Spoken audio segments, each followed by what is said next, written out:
આપણી આ ધરા એટલે સંતોની ધરા, શુરાની ધરા, અને આ ધરા એટલે ત્યાગ અને બલિદાનની ધરા. એના પુણ્યના પ્રતાપે આજે આપણે ઊંચું જોઈને હાલી શકીએ. આ ધરામાં કેટલાય બલિદાનો દેવાયા છે અને કેટલી વાતો એવી છે કે જે આજે પણ છુપાઈને પડેલી છે. હા, એક સમય હતો કે જ્યારે જૂની વાતો છે લોકો સુધી પહોંચાડવા માટે લોક સાહિત્યનો સહારો લેવામાં આવતો. આજે પણ ઘણા લોકો એવું કહે છે કે આ જે વાતો છે એમાંથી ઘણી ખરી સાચી ઘટનાઓ હતી અને એમાંથી જ એમાં દંતકથાઓ મિશ્રિત થતી ગઈ અને એમાંથી વાર્તાઓ સ્વરૂપે અસ્તિત્વમાં છે. હેલો દોસ્તો, હું છું વૈશાલી અને આજે આપણે આપણા લોક સાહિત્યની જ આવી એક વાત સાંભળવાના છે જેના તાર ભૂતકાળની કોઈ સત્ય ઘટનાની સાથે કદાચ જોડાયેલા પણ હોઈ શકે. બાપુ, અમે તો લૂંટાઈ ગયા, અમારું કોઈ ધણી ધોરી નહીં.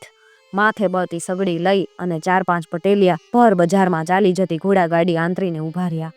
સારથીએ લગામ ખેંચી અને દોડ્યા જતા હતા. ઘોડાને સ્થિર કર્યા. પટેલિયા આગળ આવ્યા અને અંદર બેઠેલા યુવાન નૃપતિને 2 હાથ જોડીને નમન કર્યું. દુઃખના ભારથી લદાયેલા હોવાનું જાહેર કરતી બળતી સગડી નીચે ઉતારી અને એમના આંખમાંથી અશ્રુઓ સરી પડ્યા. રાજાએ સામે બેઠેલા દીવાનની સામે જોયું. દીવાને અરજદારો તરફ તિરસ્કારમાં દ્રષ્ટિ નાખીને પૂછ્યું, કેમ આવ્યા?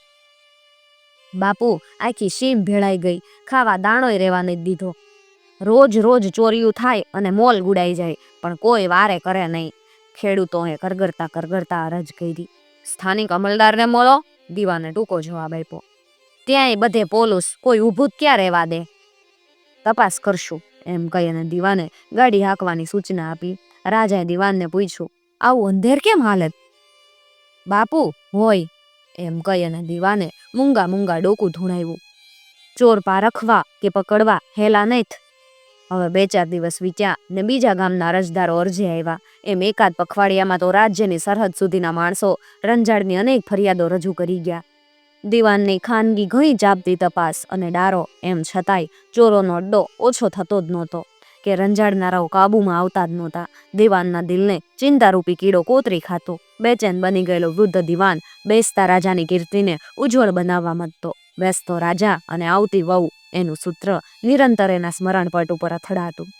રાજતંત્રના શેતરંજમાં અનેક મોરાઓ હોય. ખટપટી અને ઈર્ષ્યાળુ માણસોએ દ્વેષથી દીવાન વિરુદ્ધ ભંભેરણી શરૂ કરી અને પ્યાદા જેવા અણસમજુ યુવાન નૃપતિ તરંગી હુકમો કરવા ટેવાયેલો હતો. એણે એક સોબતીની વાત પકડી ગાડી. કલ્પનાના ઓપ ચઢાવેલી રાજદ્વારી ખટપટનો ભોગ બનેલ ભૂપાળ દીવાનની સામે વેમાયો. અનુભવી, શાંત, દીર્ઘદર્શી અને કાબેલ દીવાનને બોલાવી આક્ષેપ કર્યો. દીવાનજી, ચોરને ઉશ્કેરવામાં અને પ્રજાને રંજાડવામાં તમારો હાથ હોય એમ લાગે. રાજ્યનો પગાર ઓછો પડે કે આમ પારભાંગ ખાવસ? ઓડા પેઠે ઊભું કરેલો રાજેન્દ્ર પોપટ પેઠે શીખવેલું પઢી ગયો. દીવાનની આંખોમાં વિચારોના ઓઘ ઉમટતા દેખાયા. ગમ ખાઈ જે વૃદ્ધ માતે દરિયાવ દિલમાં અનેક તડકી છાડીને ઓળંગાયેલા હૃદયના કોઈ ખૂણામાં એ શબ્દો સંઘરી લીધા. એક શબ્દ પણ ઉચ્ચાર્યા સિવાય એ ચૂપ રહ્યા. મૌન એ અડધી હા એમ સમજી રાજાને પાસવાનોએ દીવાનનો હાથ હોવાની ખાતરીપૂર્વક સમજણ પાડી. વેમના વંટોળે ચઢેલ રાજાએ સચિવને નો કહેવાનું કહી નાખ્યું. છતાંય ગંભીર દીવાને માજા ન મૂકી. તપાસ કરી બંદોબસ્ત કરીશ એમ કહી એ ઉઠ્યા અને પાછા રવાડે ચડેલું ટોળું નફટ હાસ્ય કરતો ધસી આવ્યું. એના પગરવનો આછો ભણકાર વૃદ્ધના કાને અથડાયો. દીવાન જાણ્યું કરી અને બહાર નીકળી ગયા. સત્તાના શોખીન પણ ઊંછાછાળા અમલદારોએ ઉછરતા રાજાને હાથ ઉપર લીધો. શબ્દજાળમાં ફસાયેલો યુવાન અટપટી ખટપટોના ઝોકમાં અટવાઈ ગયો. ખટપટીઓએ દીવાનનો કાસા કાઢવાનો ઘાટ ઘડ્યો. બાપુ, દીવાન જ ચોરીના કામમાં પાવરધાત. કેમ જાણ્યું? 32 લક્ષણાએ નરપુજંગને કળાવિહીન કેમ મનાય? બોલનારે બીજાઓની સામે જોઈ. ખાતરી? એકે રાજાના કાનમાં કંઈક કીધું. રાજા હસી પડ્યો. એ માળું છે તો ઠીક. રાજા રમકડો બન્યો. શીખવા મુજબ દીવાનનું કાસા કાઢનાર ટોળીના હાથમાં હથિયાર બની રહ્યો. યોજના ઘડાઈ અને સઘળા કામની જિમ્મેદારી સોંપાયેલા સાગરીતે વાતને ઢાક પીછોડી ઉઠાડી એના પગરણ આદરા. આગ પાઘને ઔષધિ, નાડીને વળી ન્યાય. તરવું તાતરવું ને તસ્કરવું એ આઠે આગ કરાય. અર્થાત દુકાને આગ પાડવી, પાઘડી બાંધવી, ઓહળિયાને વૈદું જાણવું, ન્યાય કરવો, તરતા શીખવું, પોહલાવી ખાવું અને ચોરી કરવી એ આઠેય કળાઓ કોઈની શીખવી આવડતી નથી. એ તો સૌના અંતરના ઉકેલ મુજબ પોતપોતાની નિરાળી હોય. રાજાએ ગામમાં પડહ વગાડ્યો કે અબાલવૃદ્ધ સૌએ રાજાએ બનાવેલા નવા કિલ્લામાં સવારમાં હાજર થવું. પ્રભાતમાં સૌ સુશોભિત વસ્ત્રોમાં સજ્જ થઈ અને રાજ આજ્ઞાને માન આપવા નવા કોર્ટમાં હાજર થયા. કોર્ટમાં ફક્ત એક જ મિલની ચીમની પેઠે લાંબો પોલો સ્તંભ ખૂબ ઊંચાઈમાં ઊભો કર્યો હતો અને એ ઉપર હીરા માણેક જડિત મયુર ગોઠવ્યો હતો. ઉગતા સૂર્યના કિરણો પડવાથી ઝવેરાતમાંથી તેજની શેડો ફૂટતી અને વક્રીભવન થઈ મેઘધનુષ્યની જેમ સપ્તરંગી કમાનો તડકામાં આકર્ષક લાગતી. લોકો નવાઈ પામતા. કિલ્લામાં કાંઈ જ જોવાનું નહોતું. કોર્ટની આસપાસ કોટડીઓ ઉતારી હતી અને ચારેય તરફ પોલીસો બંદૂક ઉપર સંગીન ચડાવી અને પહેરો ભરતા. જહડ કિલ્લાની આસપાસ રક્ષકોથી જીવતો કોર્ટ બનાવવામાં આવ્યો હતો.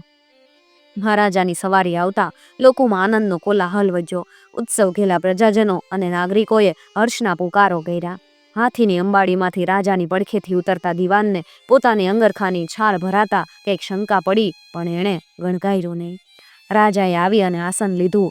હજુરિયાઓ વીંટળાઈ વળ્યા અને તરત જ પેલા મયુર તરફ આંગળી ચીંધીને રાજા બોલ્યા, મારા રાજ્યમાં ખૂબ ચોરીઓ થાય. ચોર પાક્કા અને પાવરધાર છે.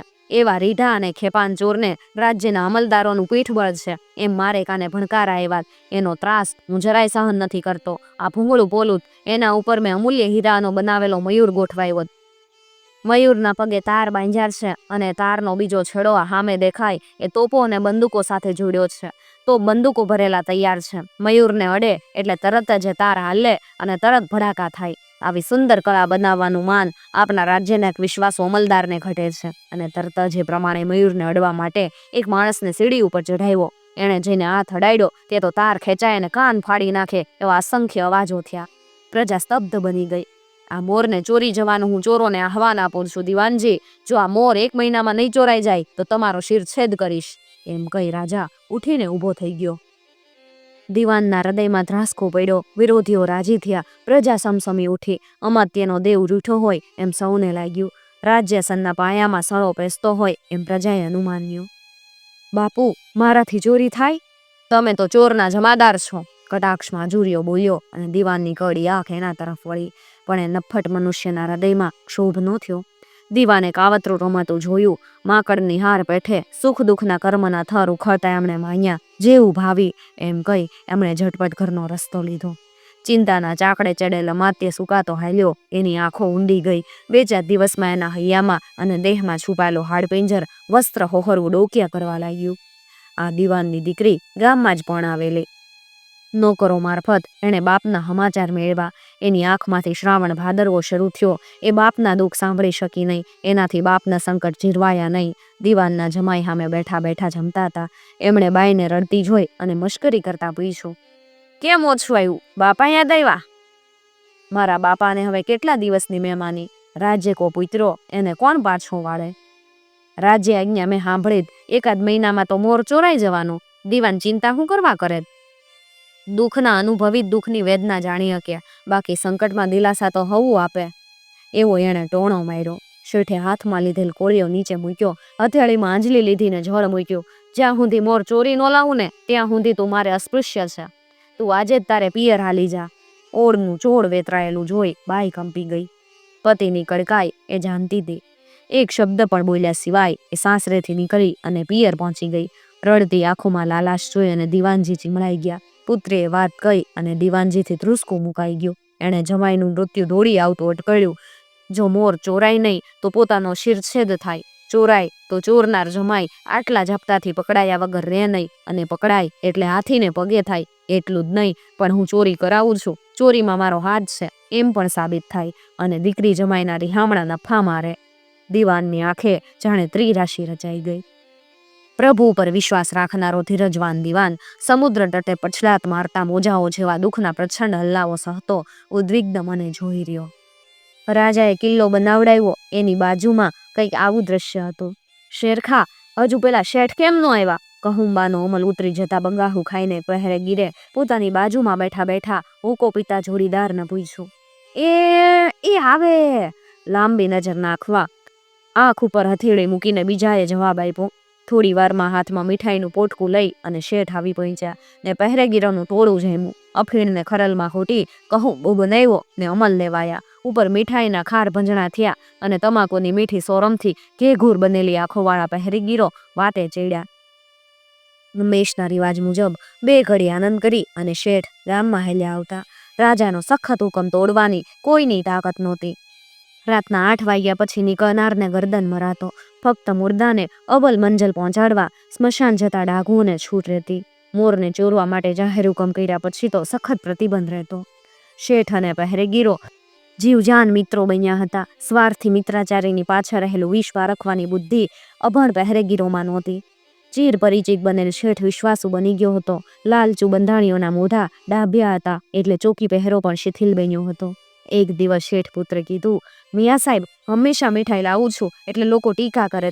કયો તો એક આમ તો ગાડું ભરી લાવું, પણ નાખશું ક્યાં? અરે, મારી કોટરી ખાલી કરી દઈશ, હું અહીંયા પગથારે પડ્યો રહીશ. જુમા ખાના મોઢામાંથી મીઠાઈની વાતે પાણી છૂટ્યું ને શેઠ પુત્રે ગાડું ભરીને મીઠાઈ, ખાંડ, મધના ડબ્બા ને કેટલાય છુપા ઓજારો લાવી અને ઓડીમાં ભરી દીધા. કોટડીને તાળું માર્યું અને ઘરે ગયા.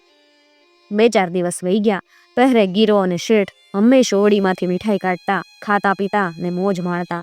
ચોમાસાના દિવસો હતા. ઝીણો ઝરમર ઝરમર વરસાદ વરસતો હતો. શેઠે બજારેથી કંદોઈ પાહે લીલાગર નખાવી અને માઝૂમ તૈયાર કરાવી ને ટોપલામાં મૂકીને લઈ આવ્યો. ડાયરો ભરાયો તો. બંધાણીઓ બધા ટાપીને બેઠા હતા. ઊટિયાનો લબડતો હોઠ પડે ને ખાવ એ આશાએ પાછળ ભટકતું શિયાળ તાકી રે એ મફીણિયા બધા શેઠના રસ્તા ઉપર એની રાહ જોતા લાંબી નજરે નિહાળી રહ્યા હતા. દૂર દૂર શેઠને આવતા જોયા. એમની આંખોમાં તેજ આવ્યા. પગમાં થતા કળતર મોળા પડ્યા ને બધા ઉલ્લાસમાં આવી ગયા. ટોપલી જોઈએ કે પૂછ્યું, આમાં શું લાવ્યા?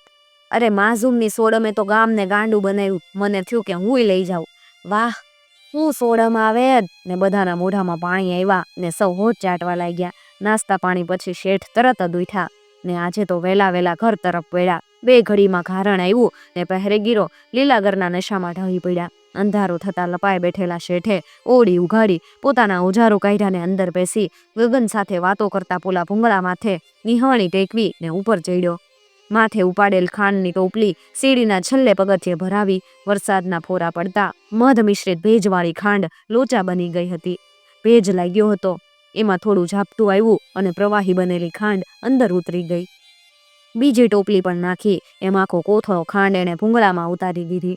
ભૂંગળું ભરાઈ ગયું. મયુર સાથે બાંધેલા તાર ખાંડના થરમાં ચોંટી ગયા અને બંદૂક તોપ સાથે તારનો સંબંધ શિથિલ બની ગયો. મોર લઈને નીચે ઉતર્યો, પણ ઊંચાઈને લીધે નીચે જોતા એના કાળજામાં ફડક બેસી ગઈ હતી. આંખ મીચી એ ધીમે ધીમે નીચે ઉતરી ગયો. નીચે ઉતરી એણે ઓડીનો સામાન પાહેના કૂવામાં પધરાવ્યો અને સણસણ છીકો આવે એવી ઓડીને સાફ કરીને ખુલ્લી મૂકી પોતે ગામને રસ્તે પડ્યો.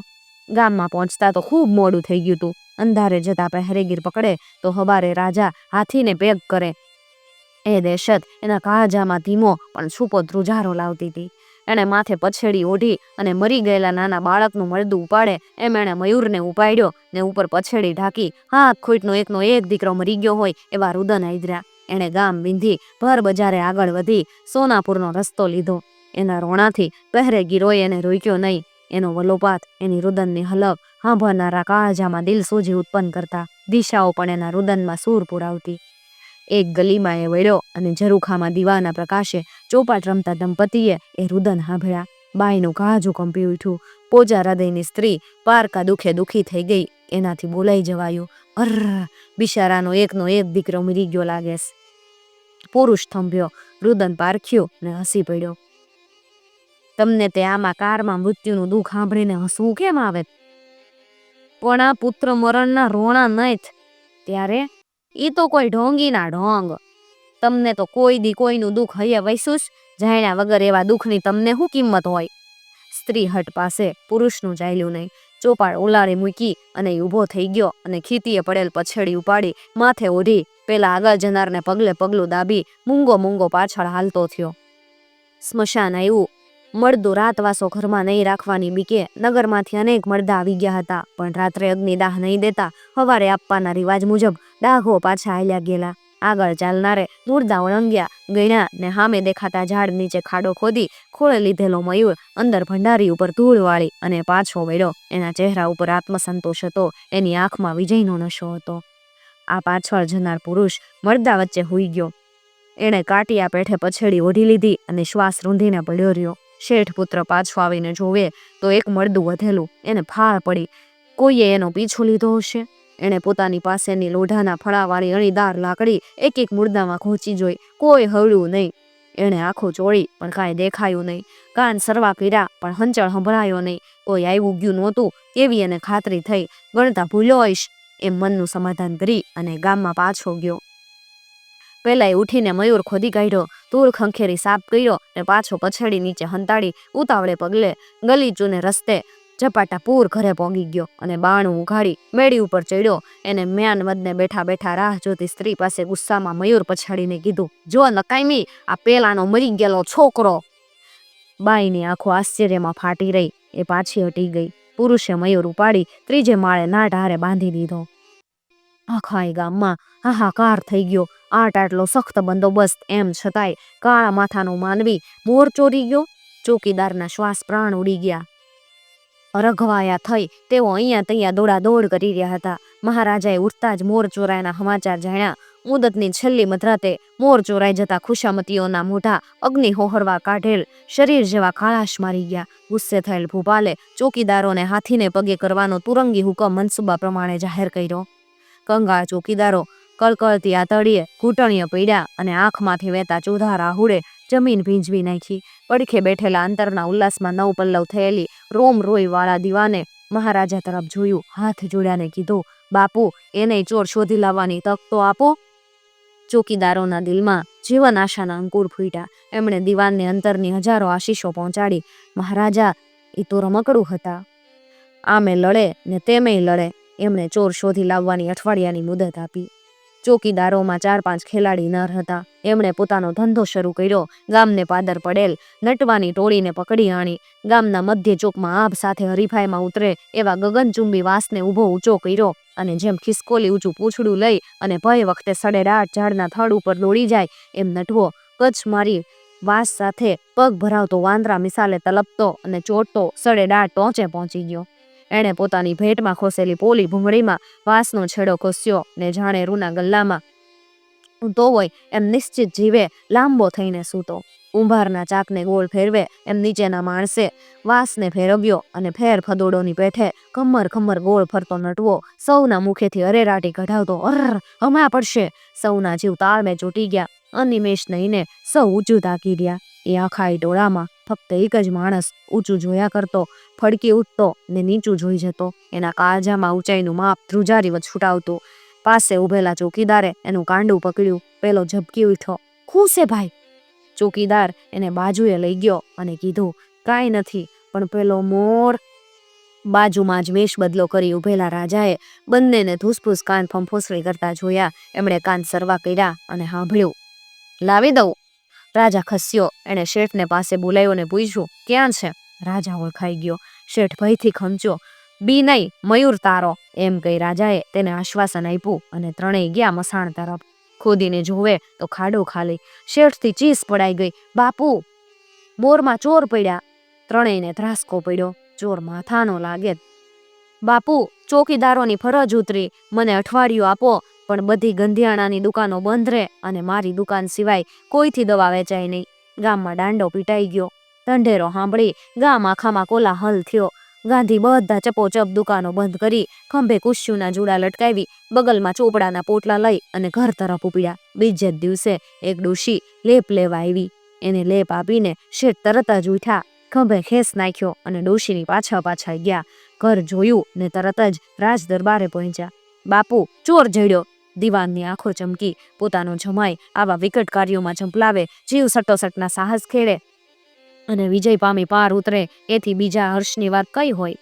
બધાએ ઉપડ્યા ને શોધી કાઢેલ ચોરના મકાનમાં ગયા. હિંડોળા ખાટે હિચકતો પુરુષ ઉઠ્યો. આગળ ચાલતા શેઠને પારખ્યો અને દોડીને પાછળ ઉભેલા રાજાને અને દીવાનના પગમાં પડ્યો. બાપુ, બાપુ, આપે તસદી. દીવાન તરફે ફર્યો ને કીધું, મને કેવરાયું હોત તો મયુર હું નો આપી જાત. મારે શું કરવો તો? ત્યારે ચોરી કેમ કરી લાવેલા? અરે, આ બૈરાને પોગાણું નહીં, એની હટને લીધે જ મારે આ કામ કરવું પડ્યું. બાકી તો આવા કામ તો છોકરાય કરે. રાજાનો શ્વાસ થંભી ગયો. આ ચોર તે કઈ જાતનો? દીવાન તરફ રાજા ફર્યો ને પૂછ્યું, દીવાનજી, આમને ચોર શોધ્યો કઈ રીતે? ચોકીદાર આગળ આવ્યો. ગૌરવ ભર્યું એનું મોઢું ખીલી ઉઠ્યું. એ બોલ્યો, બાપુ, ચોર મયુર લેવા આટલે ઊંચે ચડેલ હોય એટલે એને ઊંચાઈએ ચડતા પડતા ત્રાસકાનો ખ્યાલ હોય અને એથી એને કમકમા આવે. આ શેઠની આંખમાં ઊંચાઈના માપની ભીતિ હતી. એથી મેં એમને પારખ્યા. ને બાપુ, મેં મસાણમાં મારેલ ભાલાનો ઘા તો એવો ઝેરી હતો કે એનો મલમ પાકા ચોર સિવાય કોઈ જાણે નહીં. એ મલમ લેવા ડોશી આવેલી અને મેં એનો પીછો પકડી ઘર શોધી કાઢ્યું. ને પેલાએ આગળ આવી છાતી ઉપરનું વૃણ બતાવ્યું. સૌ એકબીજાની સામે જોઈ રહ્યા. રાજાના કાનમાં દીવાનના શબ્દોના ભણકારા વાગવા લાગ્યા. ચોરને પકડવા કે પારખવા સહેલા નથી. મિત્રો, આપણા લોક સાહિત્યની આવી જ બીજી વાતો સાંભળવા માટે ચેનલને જરૂરથી સબસ્ક્રાઈબ કરી અને સાથે આપેલું બેલ આઇકોન પ્રેસ કરજો, જેથી આવનાર નવા વિડીયોઝની નોટિફિકેશન સૌથી પહેલાં તમને મળી શકે.